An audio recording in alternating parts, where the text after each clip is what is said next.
Motif dua pelaku di balik pembunuhan mantan Sekjen Pordasi DKI Jakarta. Kasus penemuan mayat laki-laki di Gumuk Pasir, Grogol 9, Kelurahan Parangtritis, Kapanewon Kretek, Kabupaten Bantul, di Yogyakarta, Rabu, 28 Januari 2026, lalu sekitar pukul 7.30 WIB, akhirnya terungkap.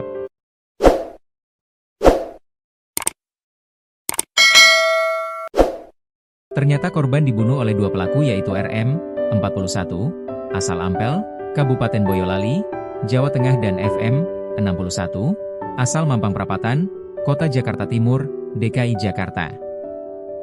Kapolres Bantul, AKBP Bayu Puji Haryanto, mengonfirmasi penangkapan pelaku pembunuhan. AKBP Bayu Puji juga membeberkan identitas korban setelah diidentifikasi oleh polisi dan Inafis. Korban bernama Herlan Matrusdi, 68, asal Pulau Gebang, Cakung, Jakarta Timur. Kronologi kejadian berawal ditemukannya Mr. X di Gumuk Pasir. Setelah ditemukan informasi tersebut, Satreskrim Polres Bantul bersama Inafis melakukan olah tempat kejadian perkara dan identitas Mr. X tersebut, ungkapnya kepada awak media, saat jumpa pers di Polres Bantul, Minggu, 1 Februari 2026. Ternyata korban merupakan mantan Sekretaris Jenderal, Sekjen, Pengurus Provinsi, Pengprov, Pordasi DKI Jakarta dan memiliki usaha sampingan. Khusus untuk hasil autopsi jenazah korban membutuhkan waktu sekitar 10 hari. Terhadap jenazah, kami lakukan autopsi dan kami bawa ke RS Bayangkara.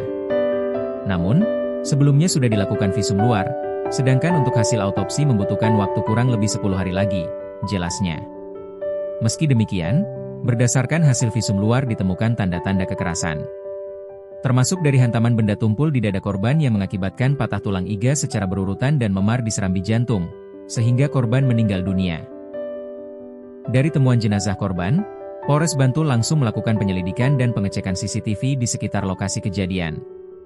Hasilnya, ditemukannya satu unit mobil Toyota Avanza nomor polisi AB 1767R, berwarna hitam metalik yang sempat melintas di lokasi kejadian, sehingga dilakukan kalibrasi. Kendaraan itu disewa oleh pelaku dan digunakan saat membawa korban dari suatu homestay di Kabupaten Sleman. Sebab, pada 10 Januari 2026, korban mulai ikut tinggal bersama tersangka RM, anak istri RM, dan tersangka FM di homestay Karangwaru, Tegalrejo, Kota Yogyakarta. Akan tetapi, pada 26 Januari 2026, pelaku RM pindah dan tinggal di homestay di Sleman bersama tersangka FM dan korban. Korban dan pelaku memiliki kerja sama travel umrah dan haji.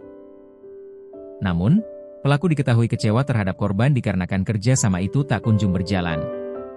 Dapat kami jelaskan, memang ini terkait masalah hutang piutang senilai 1,2 miliar rupiah untuk bisnis travel umrah dan haji, yang dibahas sejak berada di Jakarta, tetapi korban tidak bisa menjalankan sesuai dengan kesepakatan. Jadi, memang ini bentuk kekecewaan pelaku, sehingga pelaku membuang korban di Gumuk Pasir, ungkapnya. Korban dipukul berkali-kali. Setelah ditelusuri lebih jauh, Bayu membeberkan, pelaku telah beberapa kali melakukan pemukulan terhadap korban. Pada Jumat, 16 Januari 2026, sekitar pukul 10 WIB, pelaku RM bersama korban bermaksud membahas kerjasama bisnis travel tersebut, namun hasil pembahasan membuat pelaku merasa kecewa. Pelaku yang emosi kemudian melakukan pemukulan beberapa kali ke arah kepala korban dan mengenai pelipis, pipi. Pemukulan dilakukan dengan tangan kosong. Pelaku juga menendang perut korban beberapa kali menggunakan kaki kanan, terangnya. Selanjutnya, tersangka FM juga ikut memukul korban di bagian lengan kiri sebanyak 2 kali menggunakan tangan kosong. Kejadian kekerasan kembali dilakukan oleh dua pelaku kepada korban pada Minggu, 18 Januari 2026, dan Rabu, 21 Januari 2026. Jadi dilakukan pemukulan secara berulang-ulang baik di dada maupun kaki. Ini nanti ada, disampaikan, saat hasil autopsi keluar. Supaya sinkron hasil autopsi dengan luka yang menyebabkan kematian pada korban, terangnya. Lebih lanjut, pada Selasa, 27 Januari 2026, sekitar pukul 17.30 WIB, pelaku membawa korban yang sudah dalam keadaan kritis dari homestay di Sleman ke Bantul menggunakan mobil. Korban saat itu diletakkan di bagasi belakang. Tadinya, korban akan ditinggalkan oleh pelaku di Cepuri Parangkusumo. Namun, dikarenakan area tersebut ramai, sehingga korban ditinggalkan di Gumuk Pasir hingga meninggal dunia. Dari kejadian itu, polisi telah mengantongi sejumlah barang bukti berupa satu kaos, 1 celana pendek, 1 unit mobil beserta kunci, dan 1 STNK. Dari kejadian itu, pasal yang disangkakan terhadap pelaku berupa pasal 458 ayat 1 KUHP dan atau pasal 262 KUHP ayat 1 dan ayat 2 dengan ancaman penjara paling lama 15 tahun, pungkas dia.